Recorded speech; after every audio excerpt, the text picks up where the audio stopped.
Bwana kata Yesu mineno no. No sto banino no Yesu no. Yesu no sitoche pod bor korie. Yesu mineno ji waje wala. Wodi sere mala no. Wodi Josi. Wodi Josi sere mala man. Dong sere mala ene fundi. Oh, Yesu minelo so ba. Sere mala. Ni acho ngat. Wodi Josi. Mineno no kao nani? Kao Mary. Beo kada Mary ndalo ne ngenji nyaka ne bende gin kiyo. Mano masa ne.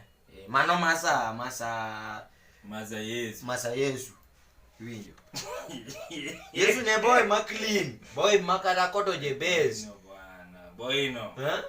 Boy no bwana ni kaka igoro serikali sani mari no pesa mukati ni. Ipa ni boy no dosi. Deo komoro. Ene woni mukati. Ene ondike mo mama le. Ene mukati. Ene mukati wuon. Then Jesus is the bread of life. Kidage tiwe. Yesu mineno no. Mineno no. Imadu kada chai gi mopogore. Dikoro winyo maber. Omere sa ni mukati winyo ka Yesu palo of medo. Padiri omuma.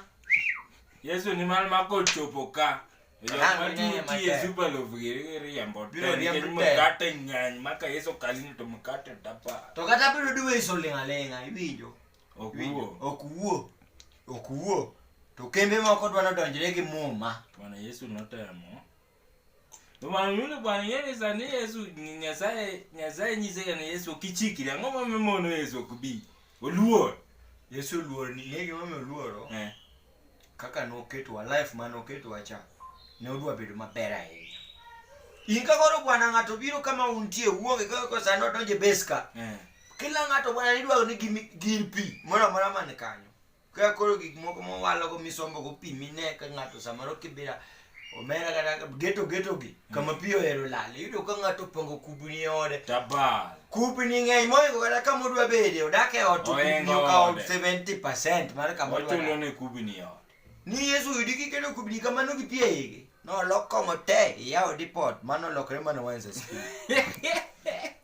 ne boy machunye ni oko odonjo kama koro kata pati koro dhika lwaga kanano marwa lwarni Yesu milo toka mani ni Yesu Kristo Yesu derbo bwana Yesu yeno dogo yudo ka boy ne chong adite ili abo Peter ngadite kana maba boy biro le tokara wado ite nani boys kata gi wenji donge Peter bwana Yesu wa mystery donge joka bi Judas biro donge to ose bongo gi joka to Judas emangama ne onyodho it wood Josi ne wood Josi to wood Josi karo seche kevia dongani ga goe wa seche kevia inoka Josi pidi samoro imaki ga ero to kare ni speed na buor Yidi ipani kingenade koro Yesu karo neno gi speed koro ko seneno gi kaya to ngiso ngane to kare ngato pito udho ga pala to ngado jo kara walo gi Yesu to ngado itu ga to lwar piny Yesu nga Maria kingeni gimoduo ngiso Peter duok pala kumo gole Yesu noko ngiso Peter ne wet pala duok pa bwana Yesu to kara ria penjiri angoma me Yesu noko ngiso Peter ni wet pala no kariti mulina wet ungise ni Peter duok pala ninya lutiko le kamoro to Peter the same body mananga mago jono the same body mago to jo mara the same body mawaji Yesu magi weche Yesu weche Nyasaye je chieno ero mali je chieno ero ketho mali mane je chieno timo ka Yesu koros fast obiro ni Yesu gi chiemo Yesu nendo ke obiro ni Yesu gi chiemo ko gimo pani Yesu kia weche mag chiemo bwana Yesu ne ago oda ni kel na pesa to pesa ngama ne nyalo chung ji 5,000 rej oloko rej gine ne rej gine ne kidi akwa mi story ni ya wewe ni Yesu ngama tuteni bwana Yesu ngama ka oje 5,000 iwinjo to geto gi kanyo weri gi jo siasa mawalo oketo kanyo to ji chiemo sano matonga para gariyo pod yudo mani kata ka poko chako speech use yieng makoro speech onago Wodi Josi ne wuoyo